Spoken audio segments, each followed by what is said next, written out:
இந்த வீடியோல நம்ம என்ன பார்க்க போறோம்னா இப்ப கரெக்டா இப்ப இருக்கிற நிலைமையில நம்மளோட ஸ்டாக் மார்க்கெட் வந்து கரெக்டா எப்படி இருக்குன்னா இப்ப நம்ம இந்த வீடியோல நம்ம பார்க்க போறோம். இப்ப பாத்தீங்கன்னா ஷேர் மார்க்கெட் வந்து அவ்வளவும் அவ்வளவும் கரெக்டா நல்லா பர்ஃபார்ம் பண்ணல. ஏன்னா சில பேரோட போர்ட்ஃபோலியோ பார்த்தாதான் தெரியும். அவங்க போர்ட்ஃபோலியோ ஒன்னு மைனஸ்ல இருக்கலாம், இல்ல ரெட் கலர்ல காட்டலாம்.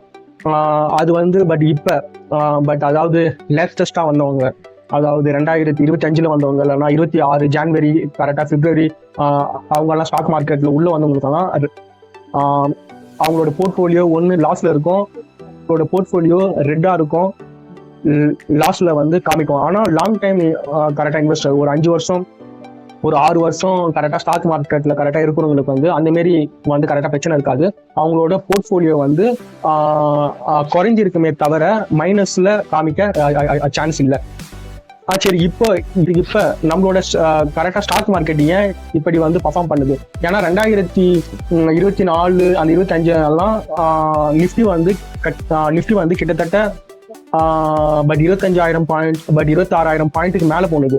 ஆனா இப்ப பாத்தீங்கன்னா இப்ப நான் வீடியோ பண்ணும்போது நிஃப்டி வந்து 23,000ல இருந்து 24,000 போட்டுக்கே ரொம்பவும் கஷ்டப்படுறத நம்ம பாக்குறோம். இது ஏன் இப்படி வந்து கரெக்டா இருக்குன்ட்டு நான் சில இன்ஃபர்மேஷன் எல்லாம் நெட்ல இருந்து கரெக்டா சர்ச் பண்ணி வச்சிருக்கிறேன். அந்த இன்ஃபர்மேஷன் தான் நான் உங்ககிட்ட வந்து இப்ப வந்து ஷேர் பண்ணிக்க போறேன். முதல் காரணம் வந்து அமெரிக்கா ஈரான் வார். இந்த அமெரிக்கா ஈரான் வார்னால நம்மளுக்கு மட்டும் பாதிப்பு இல்லை. அதாவது நான் என்ன சொல்றேன்னா, நம்ம மார்க்கெட் மட்டும் பாதிப்பு இல்லை, வேர்ல்டு மார்க்கெட் எல்லாமே கரெக்டா பாதிப்படைஞ்சிருக்கு. முக்கியமா இந்த ஆசிய சந்தை சொல்லுவாங்க, இப்ப இந்தியா, சைனா, ஜப்பான், ஆஸ்திரேலியா, இந்த மார்க்கெட் எல்லாம் ஆசிய சந்தை சொல்லுவாங்க. அவங்க எல்லாம் நல்ல அடி வாங்கியிருக்கிறாங்க. முதல் காரணம் வார். ரெண்டாவது வந்து என்னன்னா, அமெரிக்கா வந்து அவங்களோட டேரிஃப், அதாவது அவங்களோட இம்போர்ட் டியூட்டியை வந்து அதிகமாகிட்டே இருக்கிறாங்க. இதுக்கு முன்னாடி நம்ம கிட்டயும் டேக்ஸ் எல்லாம் அதிகமா போட்டாங்க. எல்லா செக்டார்லும் போட்டாங்க. முக்கியமா வந்து ஃபார்மா செக்டார்ல வந்து அவங்க வந்து கரெக்டா போடாம இருந்தாங்க. ஆனா இந்த நேரத்துல கரெக்ட் செக்டார்லயும் அமெரிக்கா வந்து டேரிஃப் வந்து போட்டுட்டாங்க. அதனால அமெரிக்காவுக்கு வந்து எக்ஸ்போர்ட் பண்றாங்கல்ல அந்த ஃபார்மா கம்பெனி எல்லாம் இப்ப கரெக்டா இந்தியா வந்து நிறைய அமெரிக்கா வந்து இந்த மாரி ஃபார்மா கரெக்டா மெடிக்கல் ப்ராடக்ட் எல்லாம் எக்ஸ்போர்ட் பண்றாங்க. அதனால இந்தியாவுக்கு பலத்த அடி, அதே மாதிரி பல கண்ட்ரிக்கு அடி. மூணாவது காரணம் வந்து இப்ப வேர்ல்டே வந்து கரெக்டா நிச்சயமற்ற தன்மையில இருக்குது, அதாவது அன்சர்டன்ஸ்ல இருக்குது. ஏன்னா எப்ப எங்க வந்து போர் நடக்கும் வந்து இப்ப வந்து நம்மளால கரெக்டா சொல்லவே முடியல. ஏன்னா இதுக்கு முன்னாடி வந்து இஸ்ரேல், அதுக்கப்புறம் பாலஸ்தீன் வார் போயிட்டு இருந்தது. இப்போ அமெரிக்கா ஈரான் வார் போயிட்டு இருக்கு. அதுக்கப்புறம் தாய்வான், அதுக்கப்புறம் சைனா. சரி, அவங்களுக்கும் சில எல்லை பிரச்சனை எல்லாம் இருக்கு. அதே மாரி இந்தியா போன வருஷம் வந்து இந்தியாவுக்கும் பாகிஸ்தானுக்கும் ஒரு சின்ன போர் மாரி வந்தது. அதனால எப்ப எங்க போர் நடக்கும்ட்டு தெரியாம இருக்குன்றதுனால மார்க்கெட்ல இருக்கிற கரெக்டா இன்வெஸ்டர் எல்லாம் அவங்களோட பணத்தை ப்ரொடெக்ட் பண்ணதான் பாக்குறாங்களே தவிர கரெக்டா இன்வெஸ்ட்மெண்ட் அதிகமா பண்ண அவங்க வந்து பார்க்கல. அப்ப கரெக்டா இன்வெஸ்டர் எல்லாம் என்ன பண்றாங்கன்னா, நம்ம ஷேர் மார்க்கெட்ல, அதாவது பெரிய பெரிய இன்வெஸ்டர் எல்லாம் என்ன நினைப்பாங்கன்னா, கரெக்டா எந்தெந்த நாடு பூமிங்ல இருக்கோ அந்த நாட்டுல எல்லாம் அவங்க கரெக்டா இன்வெஸ்ட் பண்ணுவாங்க. ஆனா சுத்தி போர் நடக்கிறதுனால அவங்க என்ன பண்ணாங்கன்னா, ஒன்னு பாண்டு, அதுக்கப்புறம் சரி அமெரிக்கன் டாலர்ல அவங்க வந்து கரெக்டா இன்வெஸ்ட் பண்ணிடுறாங்க. அதனால ஸ்டாக் மார்க்கெட்டுக்கு உள்ள பணம் வராததுனால மார்க்கெட் எல்லாம் டவுன்ல போறதுக்கு சரி இதுவும் ஒரு காரணமா நான் பாக்குறேன். ஓகே, இந்த அமெரிக்கா அதுக்கப்புறம் ஈரான் அந்த வார் வந்து நம்மளோட ஷேர் மார்க்கெட்டை கரெக்டா எப்படி பாதிக்குது அப்படி சில கேள்வி வரலாம். ஏன்னா இப்ப அமெரிக்காவுக்கும் ஈரானுக்கும் கரெக்டா போர் வர்றதுனால நம்மளோட மோஸ்ட்லி ஆயில் வந்து கரெக்டா ஈரான்ல இருந்து தான் வருது. இப்ப அந்த நாட்டுல போர் கரெக்டா நடக்கிறதுனால அந்த ஹார்மோஸ் ஜலசந்தி சொல்லுவாங்க, அந்த வழியா தான் கப்பல்ல வந்து நம்மளுக்கு ஆயில் வரணும். இப்ப அந்த இடத்துல போர் கரெக்டா நடக்கிறதுனால நம்மளுக்கு ஆயில் உள்ள வரமாட்டேங்குது. அப்படி வந்தாலும் ரொம்ப ரொம்ப ரொம்ப கரெக்டா கம்மியா தான் வருது.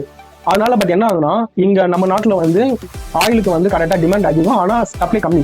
அதனால வந்து ஆயில் ரேட்டு ஏறுது.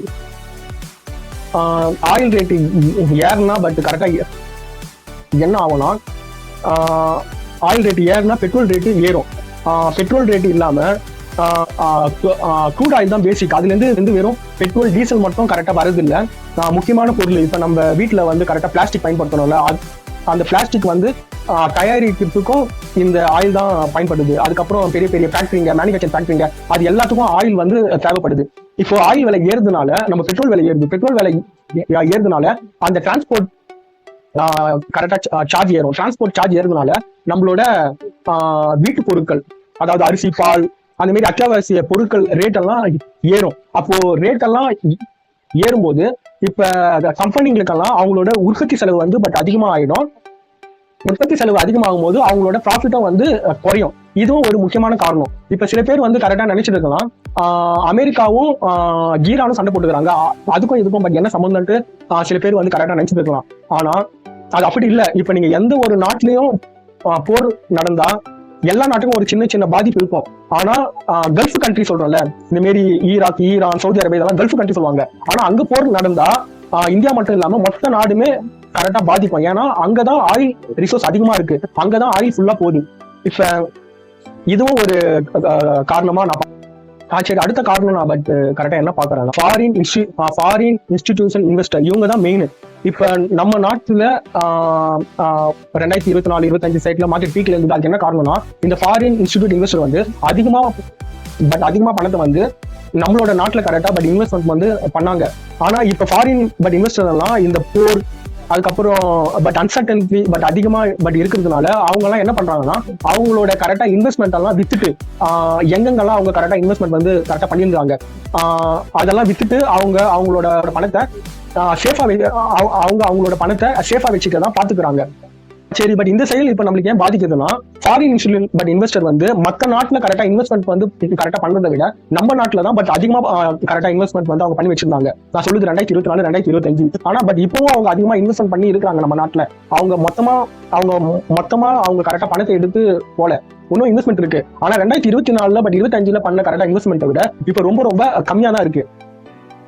பட் அதனால மார்க்கெட் பட் இன்வெஸ்டர்லாம் ஷேரை பட் அதிகமா விற்கிறதுனால மார்க்கெட் வந்து கீழே போகுது. ஏன்னா பட் அவங்க என்ன பண்றாங்கன்னா, நான் முன்கூட்டியே சொன்ன மாரி அவங்க பட் கரெக்டா இந்தியாவில இருக்கிற ஸ்டாக்ஸ், அவங்க எந்தெந்த கம்பெனி எந்தெந்த ஸ்டாக்ல எல்லாம் கரெக்டா இன்வெஸ்ட்மெண்ட் பண்ணி வச்சிருந்தாங்களோ அதெல்லாம் சேல்ஸ் பண்ணிட்டு அவங்க என்ன பண்றாங்கன்னா, ஒன்னு பாண்ட்ஸ்ல, அதுக்கப்புறம் கரெக்டா யூஎஸ் பாண்ட்ல, அதுக்கப்புறம் பிக்ஸட் டெபாசிட், அந்த மாதிரி அந்த மாதிரி அவங்க கரெக்டா இன்வெஸ்ட் பண்ணாங்க. சில பேர் என்ன பண்ணாங்கன்னா, கோல்டுலையும் சில்வர்லையும் ஓரளவுக்கு கரெக்டா இன்வெஸ்ட் பண்ணிடுறாங்க. அப்படி இன்வெஸ்ட் பண்ணும்போது நம்மளோட இந்தியன் ஷேர் மார்க்கெட்டுக்கு வர பணம் வரது ரொம்ப குறைஞ்சிருக்கு. அதனால மார்க்கெட்டு ஓரளவுக்கு டவுன்ல இருக்கு.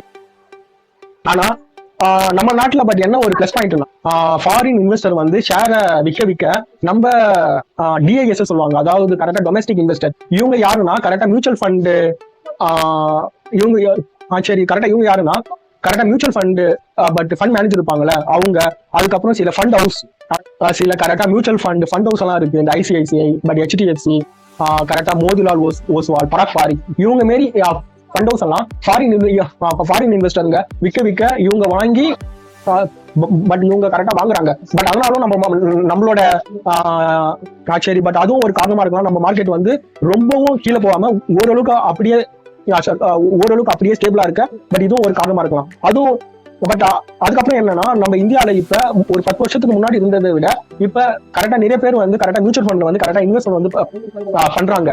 அந்த இப்ப நிறைய பேர் இன்வெஸ்ட் பண்றதுனால நம்ம மார்க்கெட் ஓரளவுக்கு கரெக்டா மேனேஜ் பண்ணுது. அதாவது ஃபாரின் பட் இன்வெஸ்டர் வித்தாலும் ஓரளவுக்கு மேனேஜ் பண்ண இதுவும் ஒரு காரணமா இருக்கலாம். பட் அடுத்த பாயிண்ட் வந்து, சில கம்பெனி சொல்றதை விட பல கம்பெனியோட நான் பேலன்ஸ் ஷீட் பார்க்கும்போது அவங்களோட கரெக்டா ரெவென்யூ, அதாவது மொத்த சேல்ஸ் வந்து பட் அதிகமா இருக்கு. ஆனா அவங்களோட ப்ராஃபிட் வந்து ரொம்ப கம்மியா இருக்கு. அதாவது குவார்டர் பார்க்கும்போது அவங்களோட ப்ராஃபிட் வந்து ரொம்ப கரெக்டா கம்மியா இருக்கு. இப்ப நீங்க வந்து கேட்கலாம், அவங்களோட ரெவென்யூ, அதாவது மொத்த சேல்ஸ் வந்து அதிகமா ஆனா ப்ராஃபிட் அதிகமானும் தானே அப்படின்னு நீங்க கேட்கலாம். ஆனா அப்படி நடக்கல. ஏன்னா இந்த பட் ஆயில் விலை கரெக்டா பட் ஏறதுனால அவங்களோட உற்பத்தி செலவும் பட் அதிகமாயிடுச்சு. உற்பத்தி செலவு அதிகமானா அப்ப என்ன ஆகும், அவங்களோட ப்ராஃபிட் வந்து பட் அடி வாங்கும். இப்ப உங்களுக்கு கரெக்டா புரியுற மாதிரி நான் கரெக்டா உதாரணம் சொல்றேன். இப்ப நீங்க வந்து ஒரு பட் 100 rupeesக்கு ஒரு ப்ராடக்ட்டை வந்து கரெக்டா மேனுஃபேக்சரிங் வந்து நீங்க பண்றீங்க. 100 rupeesக்கு நீங்க கரெக்டா மேனுஃபேக்சரிங் பண்ணி அதை பட் 150 rupeesக்கு நீங்க வந்து சேல்ஸ் பண்றீங்க. அப்போ உங்களுக்கு எவ்வளவு லாபம்னா பட் 50 ரூபா லாபம். ஆனா இப்ப இருக்கிற சூழ்நிலை எப்படி இருக்குன்னா, நீங்க முன்னாடி வந்து பட் 100 rupeesல நீங்க அந்த கரெக்டா ப்ராடக்ட் வந்து மேனுஃபேக்சர் பண்ணீங்கல்ல, அது இப்ப 120 ரூபா ஆயிடுச்சு. அது ஏன் ஆயிடுச்சுன்னா டிரான்ஸ்போர்ட் செலவு, அதுக்கப்புறம் அந்த ப்ராடக்ட் மேக் பண்றதுல ரா மெட்டீரியல் வாங்குவோம்ல, அதோட விலை ஏறிச்சு, டிரான்ஸ்போர்ட் விலை ஏறிச்சு.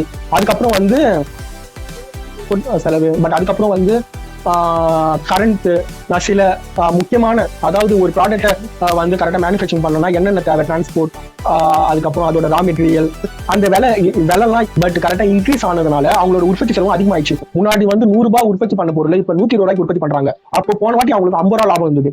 இப்ப இந்த வாட்டி அவங்களுக்கு கரெக்டா 30 ரூபா தான் லாபம். அதனால சில கம்பெனி எல்லாம் சேல்ஸ் அதிகமா இருந்தா கூட அவங்களோட லாபம் வந்து ரொம்ப வந்து கரெக்டா கம்மியா இருக்கு. அதனால கரெக்டா இன்வெஸ்டர்லாம் என்ன பண்றாங்கன்னா, இந்த கம்பெனி வந்து குவார்டர் ஆன் குவார்டர் இவங்களோட லாபம் வந்து ரொம்ப வந்து கரெக்டா கம்மியாயிட்டு போயிட்டு இருக்கு. அதனால சரி பட் இந்த கம்பெனில நம்ம வந்து கரெக்டா இன்வெஸ்ட்மெண்ட் பண்ண வேணான்ட்டு அவங்க கரெக்டா டிசைட் பண்றாங்க. சில பேர் வந்து அந்த கம்பெனில கரெக்டா இன்வெஸ்ட்மெண்ட் பண்ணிருப்பாங்க.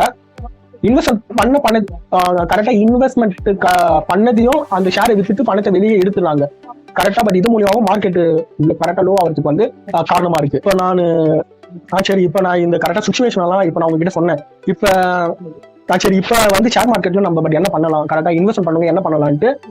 பட் இப்ப வந்து பட் எனக்கு என்ன தெரியுமோ, எனக்கு என்ன நாலேஜ் இருக்கோ அதை வச்சு நான் வந்து சில இன்ஃபர்மேஷன் எல்லாம் ஷேர் பண்றேன். முதல்ல என்னன்னா, இப்ப மார்க்கெட் விழுதுன்னா உடனே எல்லாத்தையும் வித்துட்டு வெளியும் போயிடக்கூடாது. அதே மாதிரி கரெக்டா கண்ணை மூடின்னு மார்க்கெட் லோ ஆயிடுச்சு, எல்லாமே விலை கம்மியா இருக்குன்ட்டு கண்ணை மூடின்னு நம்ம பணத்தையும் உள்ள வந்து போடவும் கூடாது.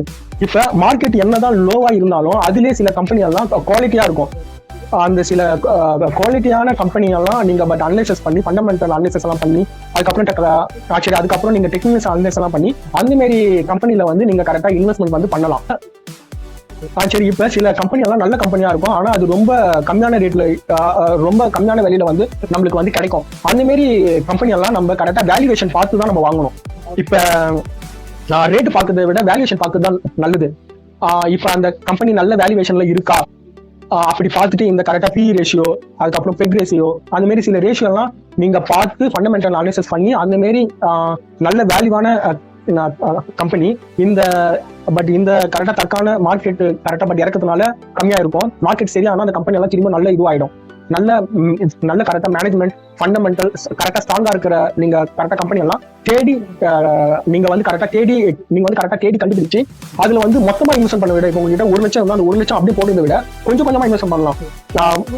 ஒரு வாரம் 20,000 வந்து பிச்சு கொஞ்சம் கொஞ்சமா நீங்க கரெக்டா இன்வெஸ்ட் வந்து நீங்க வந்து கரெக்டா பண்ணலாம். அது ஒரு மெத்தட். அப்படி இல்லப்பா எனக்கு இந்த மாதிரி ஃபண்டமெண்டல் அனலைசிஸ், டெக்னிக்கல் அனலைசிஸ் எல்லாம் பார்த்து எனக்கு வந்து ஸ்டாக் வாங்க தெரியாது, நாங்க என்ன பண்ணணும் அப்படின்றவங்க என்ன பண்ணலாம்னா, நீங்க ஒரு ஸ்டாக் வாங்குறதை விட ETF வாங்கிடலாம். அதாவது பட் எக்ஸைஸ் ட்ரேடட் பண்றது ETF வாங்கலாம். இப்ப ETF பத்தி நான் இதுக்கு முன்னாடி வீடியோ போட்டுருக்கேன், அதை பாருங்க. இப்ப சுருக்கமா சொல்றேன். இப்ப ETF என்னன்னா, ஒரு டீம்ல இருக்குது. அதாவது Nifty 50னா Nifty 50ல மொத்தம் வந்து பட் 50 கம்பெனி இருக்கும்.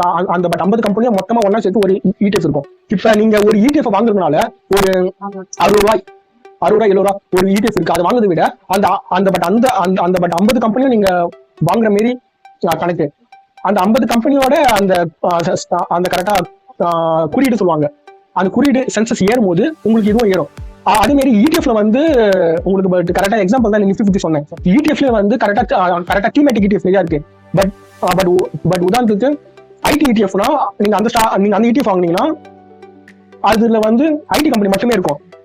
அதுக்கப்புறம் ஃபார்மா ETF இருக்கு. ஃபார்மா ETFனா நம்ம கரெக்டா இந்தியாவில் இருக்கிற பெஸ்ட் ஃபார்மா கம்பெனி அதுல இருக்கும். அதுக்கப்புறம் பேங்கிங் ETF, அதுக்கப்புறம் கரெக்டா லாஜிஸ்டிக் ETF, அந்த மாதிரி எக்கச்சக்கமான ETF இருக்கு. இப்ப ETF கிட்டத்தட்ட எக்கச்சக்கமா இருக்கும். பட் அதுல உங்களுக்கு எந்த டீம், அதாவது எந்த செக்டார் உங்களுக்கு வந்து கரெக்டா உங்களுக்கு வந்து பட் அது மேல நம்பிக்கை இருக்கோ அந்த செக்டார்ல நீங்க கரெக்டா இன்வெஸ்ட் பண்ணலாம். ETFல பட் கரெக்டா இன்வெஸ்ட் பண்ணது என்ன பெனிஃபிட்னா, நீங்க ஒரே ஒரு ஸ்டாக்ல கரெக்டா இன்வெஸ்ட் பண்ணும்போது அதுல ரிஸ்க் அதிகம். ஆனா ETFல அந்த மாதிரி இல்ல.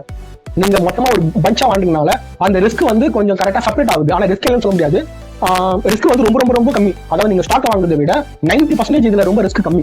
இப்ப எனக்கு ஸ்டாக் வாங்க தெரியாது, அனலைசிஸ் பண்ண தெரியாது, டெக்னிக்கல் அனலைசிஸ் பண்ண தெரியாதவங்க இந்த மாதிரி ETF வாங்கிக்கலாம். இல்ல ETF வாங்குறதுக்கு எனக்கு கரெக்டா டிமேட் அக்கௌண்ட் வேணும், என்கிட்ட டிமேட் அக்கௌண்ட் இல்லைன்னா ரொம்ப சிம்பிள், நீங்க கரெக்டா மியூச்சுவல் ஃபண்ட்ல மல்டி கேப், அதுக்கப்புறம் இண்டெக்ஸ் ஃபண்ட், அந்த மாதிரி ஏதாவது ஒரு ஃபண்ட்ல நீங்க கொஞ்சம் கொஞ்சமா கரெக்டா இன்வெஸ்ட் வந்து பண்ணலாம். பட் இந்த விஷயம் தான் நான் என்னென்ன கரெக்டா தெரிஞ்சுக்கிட்டணும் அதெல்லாம் நான் ஷேர் பண்ணியிருக்கிறேன். கரெக்டா இந்த மார்க்கெட் கரெக்டா லோ ஆகும் போது, பட் இந்த சுச்சுவேஷன்ல நான் வந்து கரெக்டா என்னென்ன பண்ணணும், பட் அதுவும் நான் வந்து பட் எனக்கு என்ன தெரியுமோ, எனக்கு என்ன நாலேஜ் இருக்கோ, நான் என்ன கரெக்டா லேர்ன் பண்ணணும் அது உங்ககிட்ட ஷேர் பண்ணிருக்கேன். தேங்க்யூ ஃபார் வாட்சிங்.